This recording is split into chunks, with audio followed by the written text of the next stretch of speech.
Friends, welcome, নমস্কার। আজকে কি আছে আপনারা ছবিতে দেখেই বুঝতে পারছেন। এই চলে আসলো, হ্যাঁ, ভগবান শ্রীকৃষ্ণের দুটো মা ছিল, আমারও দুটো। দেখুন কে কে রয়েছে, ব্যাস দেবকী আর যশোদা। দেখে নিন, এনারা আশীর্বাদ করলো। এই যে 3 নম্বর মা, ইনি হচ্ছেন আমার শাশুড়ি। আর তারপরে আসছে আমার একটা সোনা মা। আর একটা মা আছে, কিন্তু সে হচ্ছে ভিডিওগুলো করছিল আর ছবি করছিল, ও বাবান বলে। এবার দেখুন অ্যারেঞ্জমেন্টটা কি করেছে। হ্যাঁ, সবগুলো খাইয়েছে জোর করে, আবার লঙ্কাও দিয়েছে উপরে, ধানি লঙ্কা একটা। খেতে গেলে মনে হচ্ছে যেন পুরো দাঁত কপাটি পুড়ে গেল।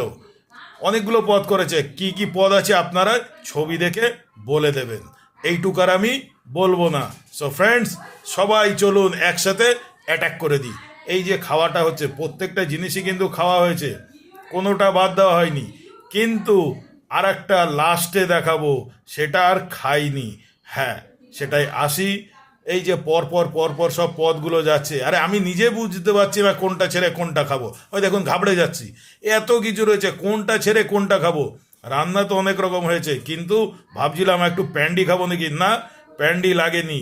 এরা একটা অ্যারেঞ্জমেন্ট করেছে সুন্দর, সেই অ্যারেঞ্জমেন্টে পরে আসছি।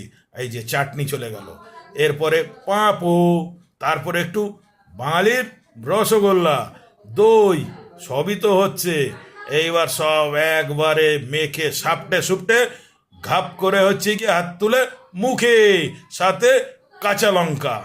দুর্দান্ত লাগছিল, কিন্তু সেই ঝাল, টক ঝাল মিষ্টি। হ্যাঁ, একটু সোজা নিচ্ছি, স্পাইনাল কর্ড সোজা করে নিলাম।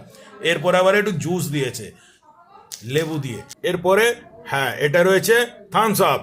তারপরে আসছে আবার কি মাজা। বাপরে বাপ, খালি গিলেই গেলাম আর খেয়েই গেলাম। এগুলো আর খেতে পারলাম না, ফল আর লাস্টে যে স্ন্যাক্স খাবো না।